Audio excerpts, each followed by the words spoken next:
안녕하세요. 저는 경기도에 사는 40살 여자입니다.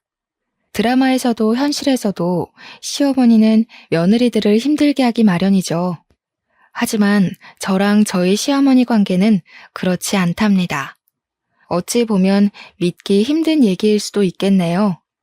지독한 시월드에 시달리다 함께 탈출한 시어머니와 제 이야기 한번 들어보시겠어요? 저는 별로 행복하지 못한 어린 시절을 보냈어요. 어렸을 때 아버지가 술을 많이 드셨습니다. 매주 찌그러진 주전자를 버리고 새 주전자를 사와야 했으니 말 다 했죠. 엄마는 최악의 상황에서도 저를 잘 키우려고 애쓰셨지만 제가 고등학생이 되던 해 결국 아버지와 이혼하셨습니다. 엄마는 한창 공부해야 하는 나이인 저에게 많이 미안해 하셨어요. 가정을 지켜주지 못해서 미안하다고 하셨습니다. 하지만 저는 오히려 엄마가 하루라도 빨리 이혼하길 바라고 있었어요. 요즘 같은 세상에 이혼이 무슨 대수라고 자꾸 미안하다 그래요? 그런 인간한테서 벗어난 건 축하할 일이지 미안할 일이 아니라고요. 부모 이혼한 거 자식들한테 흠될 일 전혀 아니니까 걱정하지 마요. 저는 엄마가 미안해하지 않도록 꼭 잘 살아야겠다고 다짐했습니다. 열심히 공부해서 좋은 대학에 갔고 식품 영양학으로 대학원 공부도 마친 뒤 대기업의 연구직으로 입사했어요. 그리고 회사 후배인 3살 아래의 남편을 만나 결혼했습니다. 사실 연하보다는 기댈 수 있는 든든한 남자를 만나고 싶었어요. 하지만 남편이 워낙에 성품도 좋고 무엇보다 저를 굉장히 좋아했기에 결혼에 이르게 되었습니다. 문제는 남편 집안이었습니다. 남편 아버지는 교장 선생님으로 은퇴한 권위적인 분이셨어요. 남편네 삼형제는 아버지 앞에서 큰 소리도 내지 못하고 아버지가 설교를 하면 무릎을 꿇고 경청하더군요. 사실 진짜 조선시대에 사는 건 시어머니였어요. 시아버지는 60이 넘은 시어머니에게 아침마다 구첩반상으로 밥을 차리게 했습니다. 40년 넘게 이어져 온 그 집안의 전통이었어요. 집안에는 결혼 안 한 시고모까지 있었죠. 시부모에게 인사드리러 간 자리에서 무릎을 꿇고 앉았다가 피가 안 통하는 다리를 두드리며 제 현실을 실감했습니다. 솔직히 좀 도망가고 싶었어요. 시부모님이 저희 집이 이혼 가정이라는 것에 대해 대놓고 내색은 안 해도 별로 탐탁치 않아 하는 게 느껴지기도 했고요. 하지만 남편이랑 사이가 무척 좋았고 남편이 자기는 아버지랑은 전혀 다르다며 저를 설득했어요. 아버지 고집은 아무도 못 꺾고 우리도 그냥 그러려니 하고 사는 거야. 그냥 우리 집에 갔을 때만 조금만 맞춰줘. 집에서 내가 2배, 3배로 잘할게. 하지만 조금만 맞춰준다고 될 수준이 아니었어요. 그렇게 지독한 시집살이를 당한 시어머니가 저를 그냥 두셨겠어요? 저는 시댁에 갈 때마다 시어머니와 같이 꼭두 새벽부터 전을 부치고 나무를 묻혀야 했어요. 게다가 시고모님은 시어머니가 하는 일에 사사건건 꼬투리를 잡았습니다. 고기전은 부침옷이 떨어지지 않게 얇게 잘 붙여야 한다고 했잖아요. 그리고 이 수건 말이야. 내가 따로 삶아서 빨라고 했는데 왜 다른 옷들이랑 같이 건조대에서 나와요? 내가 이거 보고 얼마나 황당했는지 알아요? 대체 몇 번이나 말을 해야 알아?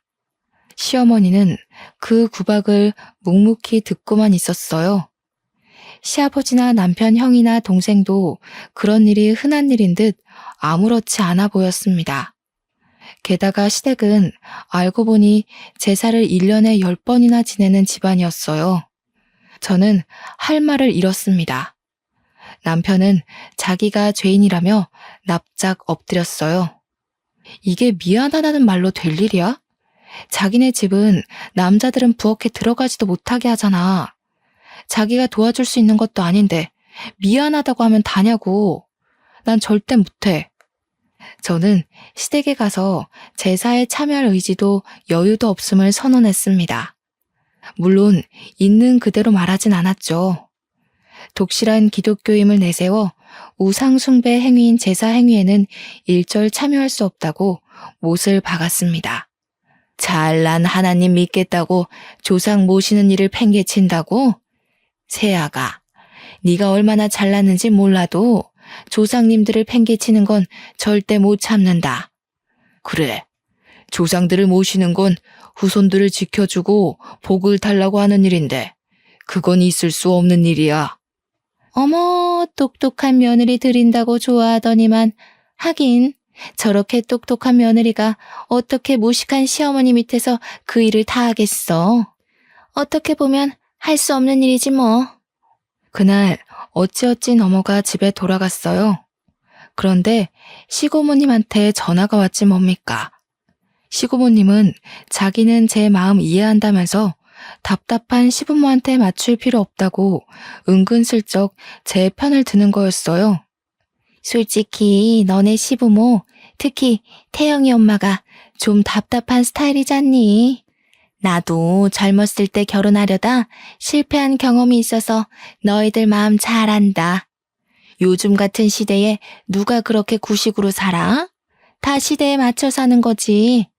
무식한 사람들이나 옛날 얘기하면서 젊은 사람들 괴롭히는 거지. 뭔가 좀 앞뒤가 안 맞는다는 생각이 들었지만 저는 일단 넘어갔어요. 문제는 얼마 뒤 명절에 터졌습니다. 저는 죽었다 생각하고 시어머니와 함께 명절 음식을 장만하고 있었어요. 시고모님은 열심히 일하는 개미 옆에서 노래하는 배짱이처럼 팽팽 놀면서 감나라 배나라 훈수질을 하고 있었습니다. 아니, 언니는 어떻게 해도 해도 일이 안 늘어? 백날 첫날이 가도 맨 그 자리니. 그래가지고 똑똑한 며느리를 가르칠 수 있겠어요? 소윤이 좀 봐요. 머리 좋은 애들이 일도 잘한다니까. 애 앞에서 무식한 티 좀 내지 말아요. 창피하지도 않나? 바닥에 앉아서 전을 붙이고 있던 저는 민망함에 얼굴이 다 화끈거렸어요. 시어머니를 흘끗 보니 흔한 일인 듯 얼굴색 하나 안 변하고 묵묵히 일을 하고 계시더군요. 그래, 소윤이는 일 때문에 많이 바쁘지? 연구원이면 할 일도 많을 텐데 명절까지 챙기고 장하다 얘. 나는 요즘 애들 자기 할 말하는 거 보기 좋더라고. 우리 때나 벙어리 냉가슴 앓으며 할 말 못하고 살았지. 네 말대로 일하느라 바쁜데 어떻게 제사까지 챙기겠어? 집에서 노는 네 시어미가 하면 되지. 그렇지 오빠? 하긴 그렇긴 하지. 저 사람이야 맨날 하던 일이니까 인이 박혀서 쉽게 하지만 새아가가 직장 다니면서 제사까지 챙기기는 힘들기는 하지. 저기 어머니라고 쉬운 건 아닐 것 같은데 혼자 제사상 차리는 게 보통 일은 아니잖아요. 안 그래 여보? 아휴, 대영이가 그런 걸 어떻게 알아. 우리 집안은 예전부터 남자애들은 부엌 근처에 얼씬도 못하게 했어. 나도 막내가 되어나서 부모님이 얼마나 이뻐하셨는지 절대 손에 물 묻히는 꼴을 못 봤지. 그래서 나는 일은 하나도 할 줄 몰라. 그래도 누구랑 달리 공부는 열심히 했지 뭐. 집에 돌아가는 길에 내내 찜찜했던 전 남편을 붙잡고 말해봤어요. 시어머니가 시고모님한테 그렇게 당하는데 자식들은 왜 다들 보고만 있느냐고요. 남편은 그런 말을 처음 들었는지 깜짝 놀라더군요. 자기들은 엄마가 그런 취급을 받는 게 워낙 굳어져서 잘못됐다는 생각도 못했다는 거예요. 나이 60이 넘도록 시누이까지 모시고 살면서 시집살이 당한다는 게 말이 돼? 지금이 어떤 시대인데 남편은 물론이고 아들이 셋이나 있는데 다들 강 건너 불구경이고. 솔직히 어머니가 나한테 잘해주는 건 아니지만 그래도 그렇게 당하고 계시는 거 보기가 좀 그래. 제 말에 남편은 꿀먹은 벙어리처럼 가만히 듣고만 있었습니다. 그러다가 남편이 집안의 가부장적인 분위기가 얼마나 심각한지를 깨닫는 일이 있었습니다. 남편 집은 3층짜리 다세대 주택을 갖고 있었는데 시댁 식구들은 3층에 살고 아래층은 모두 새를 놓고 있었어요. 지하방에는 방글라데시에서 온 30대 초반의 남자가 살고 있었어요. 시부모님은 방글라데시 남자를 영 좋아하지 않더라고요. 피부색이 까만 것뿐인데 잘 씻지 않는 것 같다면서 대놓고 흉을 보곤 했습니다. 가까이 가면 냄새 나는 것 같다면서요. 왜 저렇게 안 씻고 다니는 건지 모르겠다니까. 저 방이 저렇게 해가 안 들고 퀴퀴하지 않았더라면 저런 애는 안 들였을 텐데. 냄새 나니까 웬만하면 안 돌아다녔으면 좋겠구먼. 왜 마당에까지 나와서 활개를 치는 건지 원. 그러게 말이야. 무슨 운동을 한다고 맨날 저러는데 들어가라고 해도 말도 안 듣고.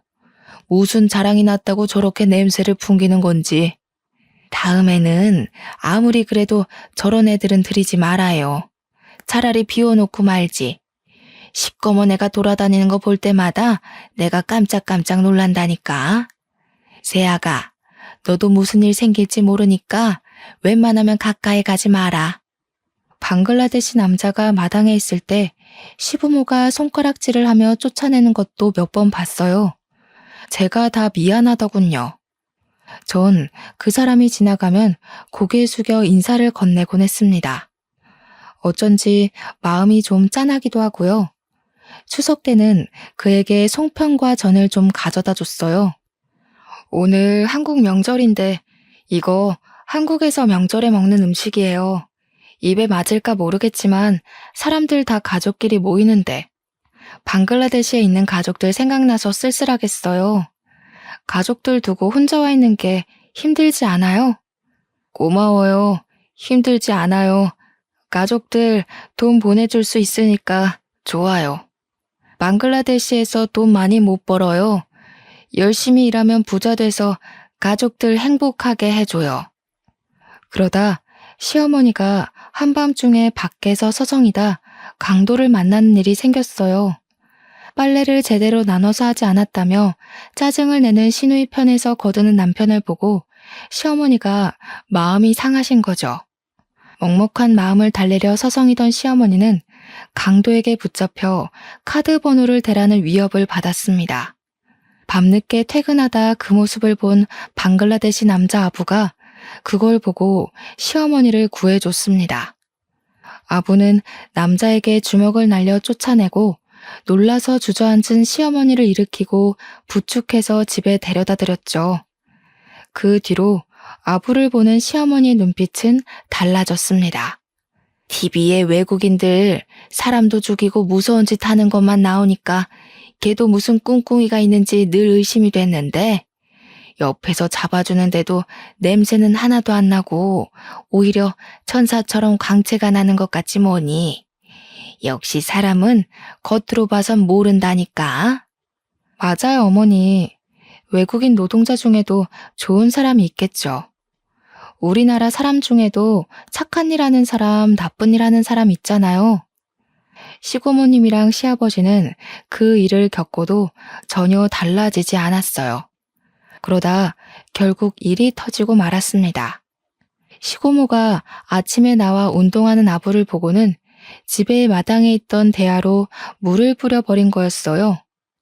아부는 깜짝 놀라서 멍하니 쳐다보고 있는데 시고모는 빨리 안 들어가냐며 뺨까지 때리려고 했다고 해요.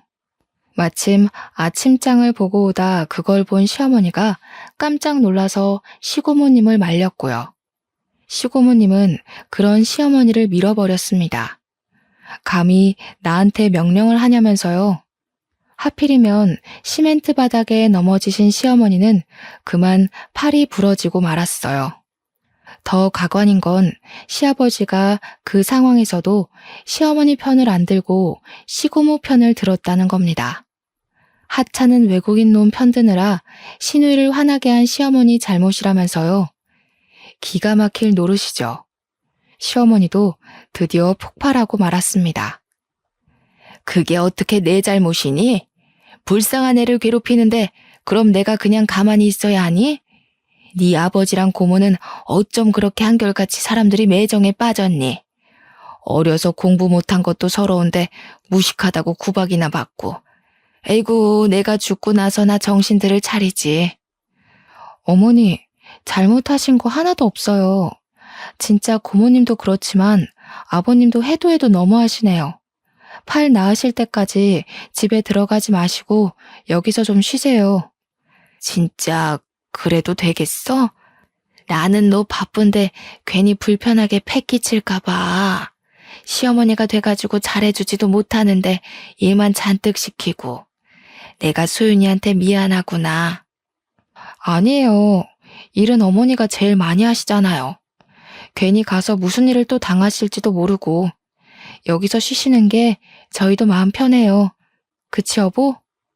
그리고 저는 남편에게 시아버지랑 시고모가 시어머니에게 사과하게 해야 한다고 말했습니다. 대체 시고모님이 시어머니를 다치게 하는 게 말이 되느냐고요. 남편도 엄마가 다친 걸 보고는 충격을 받긴 한 것 같더라고요. 제 말에 고개를 끄덕이며 제 아버지에게 전화를 걸었지만 소용이 없었죠.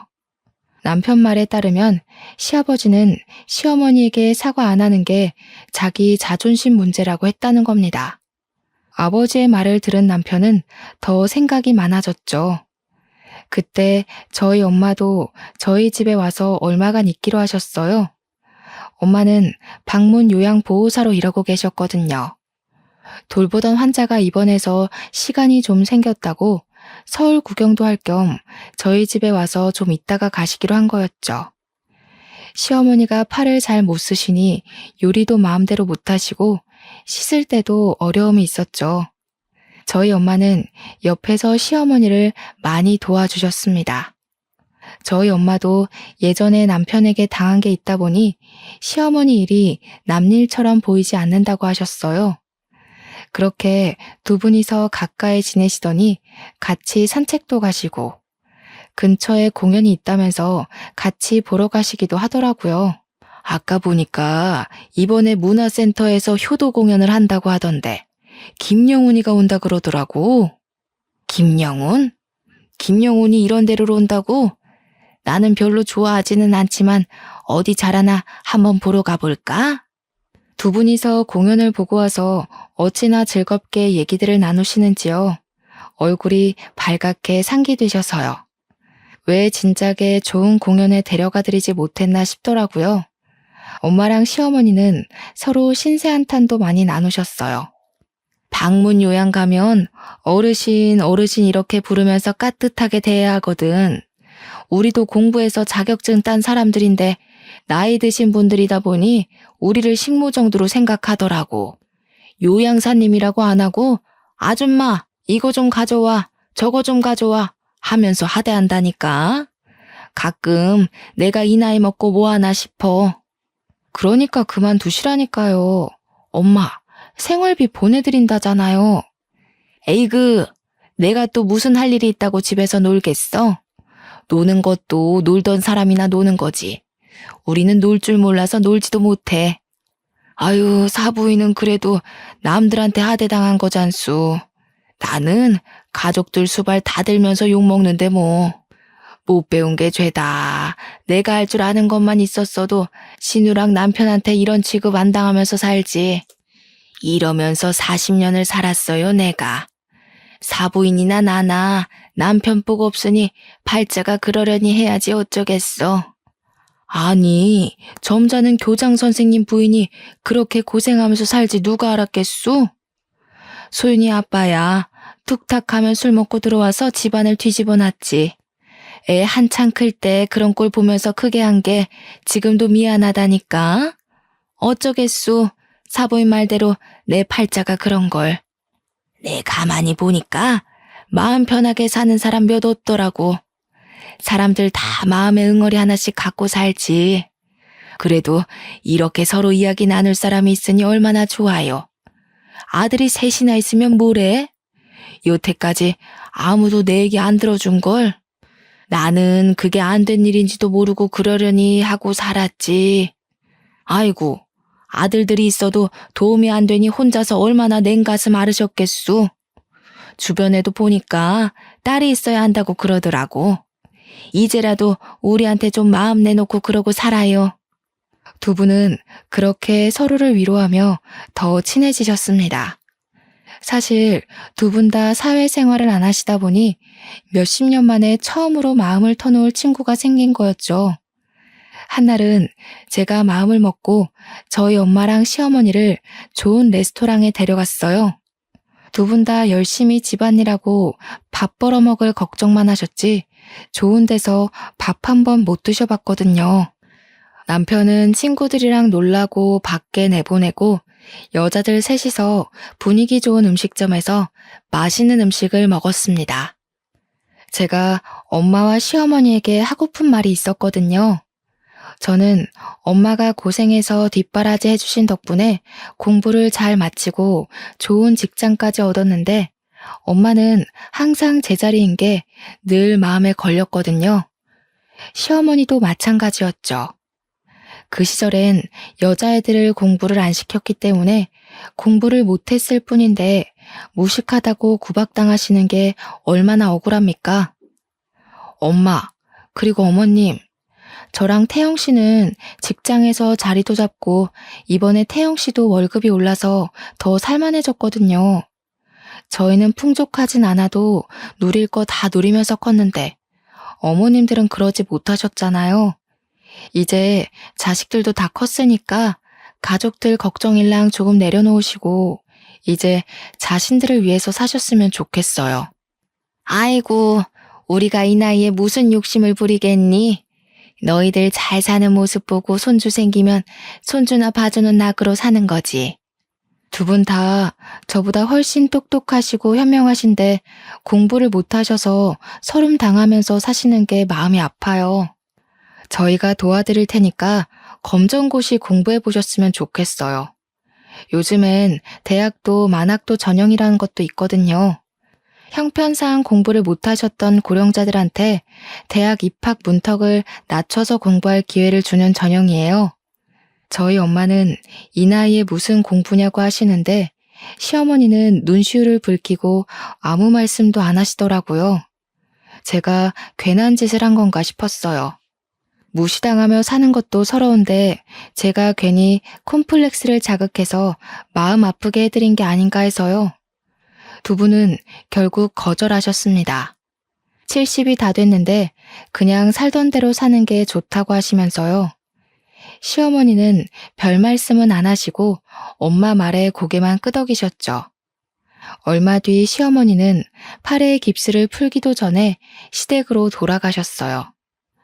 아무리 그래도 집을 너무 오래 비우는 게 마음에 걸린다면서요. 그런데 며칠 뒤 시고모님한테 전화가 오는 게 아니겠어요? 시어머니가 없는 동안 시아버지랑 시고모님은 엄마 없는 아이들처럼 라면이나 끓여 먹고 집안은 엉망이 된 채로 살았습니다. 남편도 몇 번 집에 갔다가 학을 떼고 돌아왔죠. 다 큰 어른들이 어떻게 집안 꼴을 그렇게 하고 사냐면서요.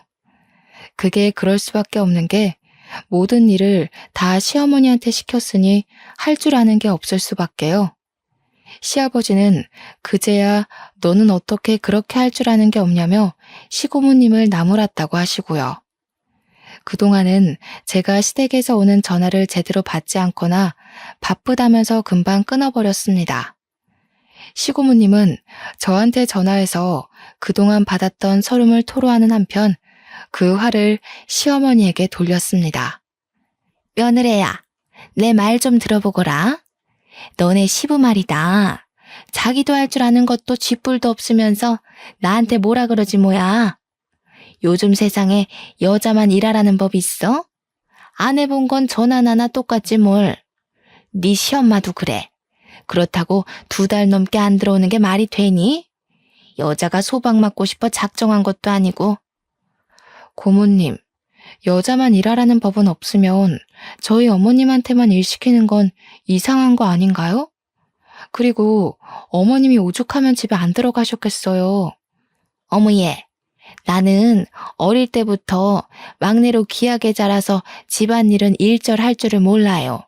너네 시엄마는 내가 아주 정신을 차리게 일 시키고 있는데 뭐 세탁기 쓰지 말라고 다 손빨래 하라고 시켰어. 자꾸만 옷들을 섞어 빨아서 안 그래도 골치였잖니. 네? 세탁기를 못 쓰게 한다고요? 그래. 혼쭐이 나봐야 정신을 차리지 원. 안 그러면 손아래라고 시누이 무서운 줄 모르고 기어오르잖니. 못 배웠으면 알아서 기는 맛이라도 있어야지. 무식한 주제에 제 주장은 다 챙기려고 하니 그게 문제지 뭐야? 무식한 사람 상대하는 우리도 피곤하다 얘. 너네 시엠이 집에 있을 때 너도 불편하지 않든? 아니요.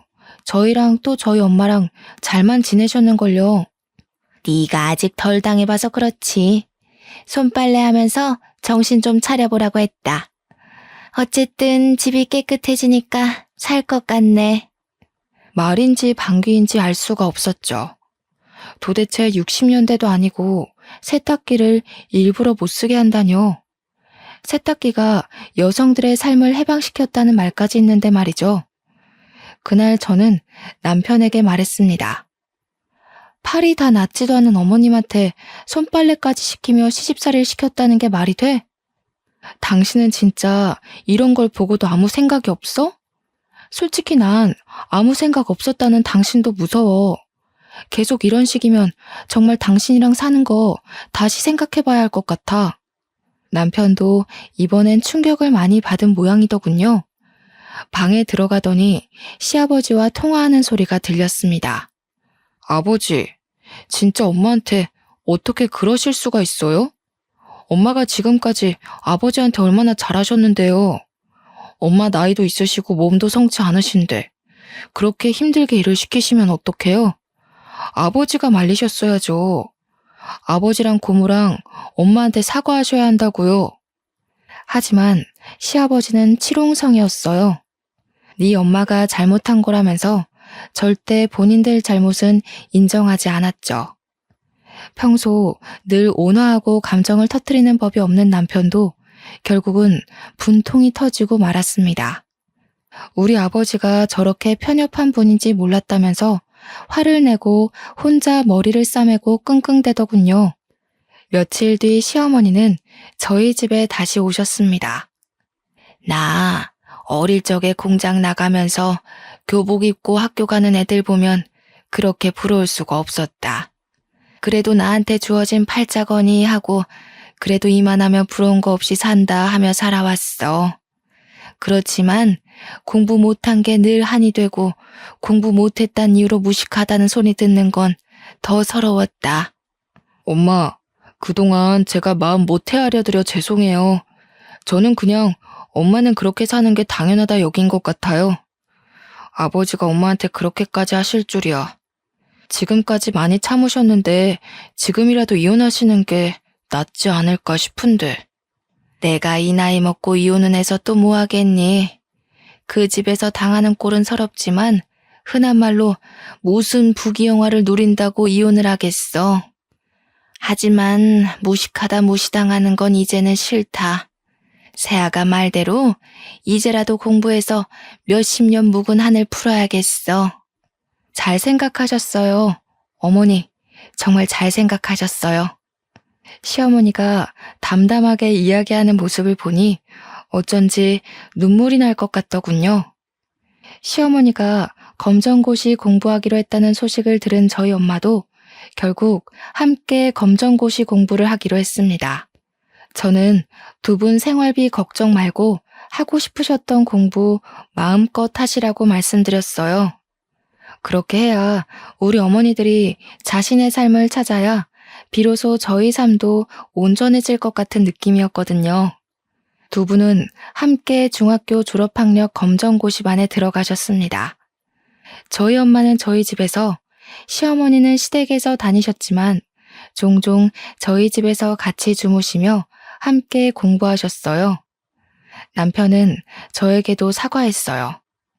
앞으로는 시댁에서 제가 부당한 대우를 당하면 적극적으로 제 편을 들어주겠다고 했습니다. 늦은 나이에 다시 시작한 어머니들의 공부는 결코 쉽지 않았어요. 저희 엄마는 툭하면 머리가 아프다며 싸매고 들어 누우셨죠. 시어머니도 열심히 공부하셨지만 중학교 졸업학력 검정고시를 두 번째 떨어졌을 때는 많이 실망하신 눈치더라고요. 사부인, 우리가 어려운 시절에 태어나 어린 시절에 공부를 못하고 나이 들어 이 고생이지요. 그래도 저는 이런 생각이 듭니다. 그래도 늦게라도 공부를 해볼 수 있다는 게 어딥니까? 우리가 마지막까지 하늘 품고 가지 않게 자식도 저렇게 응원해주고 시간은 아직 많이 남아있잖소. 저는 두 분이 포기하지 않으시도록 더욱 옆에서 열심히 응원하고 보조해 드렸습니다. 솔직히 말하면 저도 힘든 점이 많았습니다. 제 일만 해도 버거울 때가 많았거든요. 그래도 모르는 게 있다고 하시면 다른 일 다 제쳐두고 가서 알아들으실 때까지 설명해 드렸어요. 워낙에 공부를 안 하던 분들이시다 보니 처음엔 쉬운 개념도 잘 이해를 못 하실 때가 있었어요. 하지만 우리 어머니들이 누굽니까? 괜히 어머니는 강하다는 말이 있는 게 아니죠. 두 분은 포기하지 않았습니다. 중학교 검정고시에 합격하던 날 눈물을 흘리며 서로 부둥켜 안으시던 두 분이 생각나네요. 그날 시어머니는 집에 들어가 선언했습니다. 당신들 밥은 이제 당신들 손으로 차려 먹으라고요. 시어머니가 그런 말을 했다는 걸 듣고 저는 정말이지 속이 시원했답니다.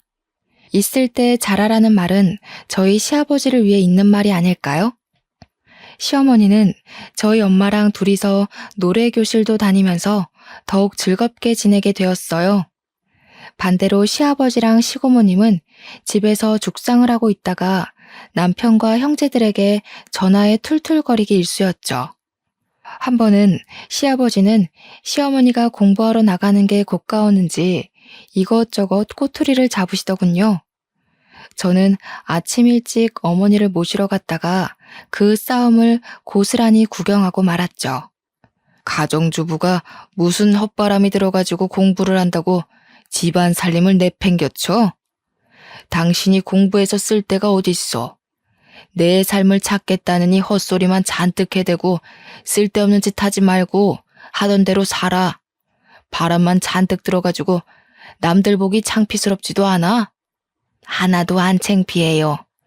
여태까지 공부 못한 게 더 창피하죠. 공부해보니까 그렇수다. 한 번 못한 공부를 영원히 못하는 것도 아니고 한 번 주부라고 영원히 주부라는 법도 없어요. 당신도 한 번 남편이라고 영원히 남편이겠어요? 나도 지금까지 참을 만큼 참았으니까 당신이나 헛소리하지 마세요. 뭐야? 좋아, 그래. 100번 양보해서 공부하는 건 좋다 이거야. 그래도 집안 살림은 챙겨야 할 거 아니야. 사람이 자기 본분을 다하면서 하고 싶은 것도 해야지. 어떻게 하고 싶은 것만 하면서 사나? 당신 그렇게 근본 없는 여자였어? 당신 진짜 이런 사람 아니었잖아. 앞뒤는 맞게 살자 이거야 내 말은. 당신이랑 아가씨는 손이 없소 발이 없소. 당신도 은퇴했으면 그에 맞는 본분을 새로 찾아야지. 언제까지 나만 붙잡고 밥밥 그럴 거랍니까? 당신이랑 당신 동생이나 정신 차리슈. 그 나이 먹도록 제 밥숟갈 하나 못 놓는 거야말로 창피하지 않아요? 이 여자가 진짜 말이면 단 줄 알아? 진짜 보자 하니까 안 여자가 됐으면 남편 밥상 보고 잠자리를 살피는 게 본분이지. 어디서 남편한테 꼬박꼬박 말대답이야? 진짜 돌아버린 거야? 진짜 밥상 뒤집어 엎어지는 꼴 보고 싶어? 그때 시고모님이 없었으니 망정이지 거기에 시고모님까지 더해지면 시어머니가 부글부글 끓다가 폭발할 것 같더군요. 일은 엉뚱한 데서 터졌습니다. 잔뜩 골이 나서 속이 베베 꼬인 시아버지가 방글라데시 남자 아부에게 화풀이를 한 거였어요. 시어머니는 없고 배는 고픈데 시고모님은 옆에서 말만 많지 아무 도움도 안 되죠. 담배나 피우려고 나가신 겁니다. 그런데 아부가 쉬는 날이었는지 이불을 내다 마당에다 걸고 있는 걸 보신 거예요. 시아버지는 냄새나는 이불을 왜 거기다 거냐면서 아부에게 화를 내다가 급기야 손찌검을 한 거예요. 시아버지의 손찌검에 아부는 그만 윗니가 하나 부러지고 말았어요. 그걸 본 2층 세입자가 경찰에 신고했고 시아버지는 경찰서에서 남편에게 전화를 했습니다. 저희는 깜짝 놀라서 경찰서로 갔어요. 시부는 미간에 힘을 잔뜩 준 채로 입을 꾹 다물고 경찰서 의자에 앉아 있었습니다. 아부는 한쪽 얼굴을 붙잡고 있더라고요. 보니까 얼굴이 많이 부어 있더군요. 아부, 괜찮아요? 미안해서 어쩌죠? 저희 시아버님이 요즘 마음이 많이 안 좋으셔서. 그래도 그러면 안 되는 건데 남편이랑 제가 대신 사과할게요. 정말 미안해요. 괜찮아요. 소윤 잘못 아니에요. 나 운동신경 좋아서 많이 안 다쳤어요. 내가 잘 막아서 이빨 하나만 부러졌어요. 저는 치료비는 물론 일하느라 치료받는데 지장이 없도록 합의금을 넉넉히 챙겨줘야 한다고 남편에게 말했어요. 그리고 제가 아부네 회사에 연락해 치료 때문에 회사를 못 나가는 것 때문에 잘리지 않도록 잘 부탁도 드렸어요. 시어머니도 시아버지에게 아부에게 사과하고 합의금을 넉넉히 챙겨주라고 말했어요. 시아버지는 끽소리도 못하고 합의금을 마련해 줬습니다. 그런데 아주버님이 저한테 전화해서 화를 내는 게 아니겠어요? 제가 중간에 끼어서 아버님 편은 안 들고 그 외국인 편을 들어준다는 거였습니다. 재수씨가 그러면 안 되죠. 저번부터 느꼈는데 왜 그렇게 자기 생각 가지고 아버지를 몰아붙여요? 엄마 검정고시 공부한답시고 집안 살림 내팽개치고 노랫바람까지 든 것도 재수씨가 바람 넣은 거잖아요. 시집을 왔으면 그 집안 법에 따를 줄도 알아야죠. 재수씨가 똑똑하다고 재수씨만 옳고 다른 사람들은 다 무식한 줄 알아요? 제가 받아치려는데 남편이 갑자기 전화기를 뺏어들었습니다. 아버지가 잘못한 건데 형은 왜 그걸 소윤이한테 그래? 그건 진짜 인간으로서 해서는 안 되는 일이잖아. 더구나 교육자셨는데 자식이고 며느리라고 아버지가 무슨 짓을 하든 다 편을 들어드려야 돼? 우리가 그러면 아버지가 더 편협해지고 자기밖에 모르는 사람이 되는 거 모르겠어? 그 일이 있고서도 시어머니는 여전히 집안일에 굴레에서 완전히 벗어나지 못하셨어요. 시어머니가 아니면 집안 꼴이 자꾸 엉망이 되니까 그걸 두고 볼 수가 없으셨던 거죠. 사람이 한 번에 바뀔 수 없으니까요. 시아버지랑 시고모님 등살에 못 견뎌 하시는 시어머니를 저는 아예 저희 집에 와 계시도록 했습니다. 시아버지랑 시고모님, 아주버님까지 시어머니한테 다 늙어서 무슨 공부를 하냐며 하루가 멀다 하고 면박을 줬거든요. 그런 와중에도 두 분은 열심히 공부하셨습니다. 중학교 검정고시는 몇 번 낙방하셨지만 고등학교 졸업학력 검정고시는 한 번에 합격하셨어요. 두 분이 공부하는 게 시너지도 생기기 시작한 것 같았어요. 마침내 두 분이 나란히 만학도 전형으로 사회복지학과에 입학하셨습니다. 두 분이 대학 입학하던 날 저는 굳이 반차를 내고 입학식을 보러 갔어요. 어쩐지 그 순간을 놓치면 안 될 것 같았거든요. 두 분의 한층 밝아진 얼굴을 보는 것만으로도 행복했죠. 두 분이 대학생이 되어 열심히 공부하시는 모습을 보며 묘한 기분도 느꼈답니다. 물가에 내놓은 것처럼 걱정되기도 하고 그러면서도 학교 가는 뒷모습만 봐도 뿌듯하고요. 우습지만 엄마가 저를 키울 때 이런 기분이었겠구나 하는 기분이랄까요? 두 분은 학교에서뿐만 아니라 노인회관에서도 친구들을 많이 사귀시고 노래 모임도 더욱 활발히 다니셨습니다. 제 2의 인생이 꽃피우기 시작한 거죠. 소윤이 너 피꺼솥이 뭔지 아니? 피꺼솥. 우리 과 애들한테 배웠는데 하기는 너는 신세대들이 쓰는 단어는 이제 잘 모르지? 요즘은 MZ세대라고 부르더라. 피꺼솥? 피카츄 친척인가? 피로가 거꾸러질 정도로 솟아오른다? 아, 그러고 보니 진짜 피곤하네. 아, 내가 그걸 어떻게 알아요, 엄마? 으이그, 그거 하나 알았다고 딸을 약 올리네. 소윤이는 공부만 하느라 학생 때도 그런 말 몰랐을걸? 엄마 고생한다고 한눈 한 번 못 팔았잖아. 소윤아, 비꺼솥이 뭐냐면 피가 거꾸로 솟는다.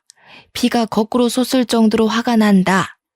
대학을 졸업하던 날 엄마와 시어머니는 함께 특별상을 받으셨어요.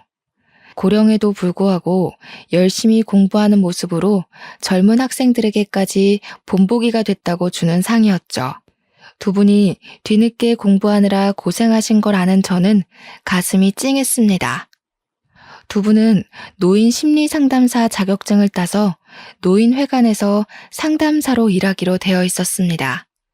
시간제 일이기는 하지만 그래도 취직이 된 게 어디예요? 저는 자꾸만 눈가가 촉촉해지면서도 한편으로는 이 순간을 마음껏 즐겨야겠다고 생각했습니다. 졸업식이 끝나고 저희는 근교로 드라이브를 나가기로 했어요. 다들 한껏 기분이 들떠 있었죠. 시어머니는 가져올 게 있다면서 잠깐 시댁에 들르겠다고 하셨어요. 기분 좋게 모자를 쓰고 나오려던 시어머니는 그만 시고모님한테 붙잡히고 말았어요. 한참을 기다려도 시어머니가 안 나오길래 제가 들어가 봤더니 두 분이서 한창 말싸움을 하고 있었습니다. 집구석에 기어들어오지도 않더니 또 어딜 기어나가는 거야? 이보세요, 김성희 씨. 제정신이세요? 제정신일 리가 없지. 안 그럼 저렇게 헛바람이 들 수가 있나. 집안 꼴 잘 돌아간다. 우리를 이렇게 무시하고도 언니가 무사할 줄 알아? 무사 안 하면 뭐 어쩌려고. 머리채라도 잡게요? 하긴 그런 게 아가씨한테 어울리긴 하지. 말도 함부로 하지 집안일 하나 할 줄 아는 게 없지. 입만 살아가지고 남 괴롭힐 줄밖에 더 알아? 이보세요, 최금희 씨. 저도 예전에 제가 아니거든요. 아가씨 대학 졸업장 없잖아. 시어머니는 졸업장을 시고모한테 던졌습니다. 말리려던 저는 팔을 뻗은 채로 그대로 굽고 말았어요. 솔직히 속이 시원했습니다. 우리 며느리가 그러더라고. 남들이 날 모욕할 때는 일단 녹음을 해두라고. 당신이랑 당신 오빠가 내가 공부하는 걸 갖고 미친 짓이라고 난리치면서 하루가 멀다 하고 욕한 거 다 녹음해놨어. 내가 멍청해서 가만히 있었던 게 아니라 위자료 적립하는 셈 치고 들었다 이거야. 뭐 위자료? 이 여편네가 돌아도 한참 돌았구먼. 위자료는 무슨 개코가 위자료야. 그리고 뭐 대학 졸업장? 참네. 이게 그렇게 대단해? 대학 졸업장만 있으면 뭐 칠푼이가 양반되는 줄 알아? 사람이 인간이 먼저 돼야지. 대학 졸업장 땄다고 하늘 같은 시댁 식구들한테 기어올라? 형편 어려워서 학교 못 다닌 거 가지고 무식하다 노래 부른 사람이 누군데. 근데 내가 공부해보니까 말이야. 진짜 무식한 게 뭔지 알아? 자기가 운이 좀 좋았던 거 가지고 남 깔아 뭉개는 거. 그런 게 진짜 무식한 거야. 이 무식한 여자야. 너희 잘난 오빠랑 둘이서 천년만년 라면이나 끓여 먹고 살으세요. 뭐야? 이 여자가 진짜? 시고모가 시어머니한테 달려드는 걸 제가 얼른 막아섰어요. 넌 또 뭐야? 그러고 보니 네가 이 사단의 원인 제공자지? 내년부터 잡아야겠다. 학교 좀 좋은 데 나왔다고 시댁 식구들을 우습게 보고 따박따박 말대꾸를 하질 않나? 하늘 같은 시고모를 제 아래로 보고 무시하질 않나? 처음부터 마음에 안 들었어. 이번엔 시어머니가 시고모를 막아줬어요. 거 험한 꼴 보지 말고 좋은 말로 할 때 빠집시다. 우리는 대졸자들끼리 좀 갈 데가 있어서. 나랑 같이 대학 졸업한 소연이 엄마도 밑에서 기다리고 있거든. 그치, 소연아? 네, 어머니. 좋은 날인데 예의를 모르는 분 때문에 망치지 말고 얼른 우리 갈 길 가요. 아, 그리고 고모님. 저는 문제의 원인을 제공한 게 아니라요. 문제를 시정한 것뿐이에요. 그 정도는 논리적으로 이해하셔야 하는데 이해가 잘 안 되시나 봐요. 당신 오빠 오면 이거나 전해줘. 시어머니가 시고모에게 두 번째로 던진 건 이혼 서류였습니다. 위자료를 받을 수 있게 소송 준비까지 잘 맞춰둔 뒤였죠. 그리고 저희는 계획대로 근교로 바람을 쐬러 갔습니다. 오리백숙을 맛나게 먹고 저수지 근처를 걷다가 시어머니는 말씀하셨어요. 뱃속에 아기도 있는데 그런 꼴 보게 해서 미안하구나. 나는 네 덕분에 지난 몇 년간 얼마나 행복했는지 모른다. 네가 없었으면 공부할 용기 같은 거 절대 못 냈을 거야. 네가 나한테 새 삶을 찾아줬어. 너한테 빚진 건 내가 아무리 갚아도 모자랄 것 같다. 아니에요. 저도 덕분에 얼마나 행복했는데요. 어머님이 없었으면 저희 엄마도 용기 내지 못했을 거예요. 저희 엄마가 공부해서 늦게라도 새 삶을 사는 거, 그게 제 소원이었거든요. 저만 어머님을 도운 게 아니라 어머님도 저를 도와주신 거예요. 집을 나온 시어머니는 저희 엄마와 함께 저희 옆집에서 같이 살기 시작하셨어요. 태어난 아기도 두 분이서 같이 돌봐주시고 저희 엄마는 노인정에서 만난 할아버지와 연애도 하신답니다. 시아버지는 지금도 종종 연락을 하지만 시어머니의 마음을 돌리기엔 역부족이죠. 뒤늦게 결혼한 아주버님이 자기가 아버지를 잘 모신다고 난리를 치더니 밥이 입에 굴러들어올 때까지 기다리는 노친네 돌보기가 만만찮았는지 쏙 들어가서 양로원에 보내기로 했다고 하더군요. 하긴 형님이 무슨 잘못이라고 그걸 다 감당하겠어요? 그래도 남편 아버지라 저희는 가끔 아기를 데리고 찾아뵙기는 합니다. 저희 아버지에게도 찾아가고요. 이혼 소송이 끝나고 시어머니는 45년간 희생한 대가로 2층짜리 건물을 하나 위자료로 받았습니다. 시어머니는 그 건물을 저희에게 주겠다고 하셨어요. 당신은 모아둔 돈이 충분하시다면서요. 건물 덕에 저희 부부는 조금이나마 경제적으로 나아졌고 그 여유를 어머님들과 인생을 마음껏 즐기는 데 쓰고 있답니다. 방글라데시로 돌아간 아부는 농장을 샀다면서 놀러 오라고 연락을 해왔어요. 아부처럼 해맑은 그의 아내와 딸의 미소를 보니 참 기뻤습니다. 내년에는 엄마, 시어머니, 제 딸을 데리고 방글라데시를 다녀오게 될 것 같아요. 제 이야기는 여기서 끝이에요.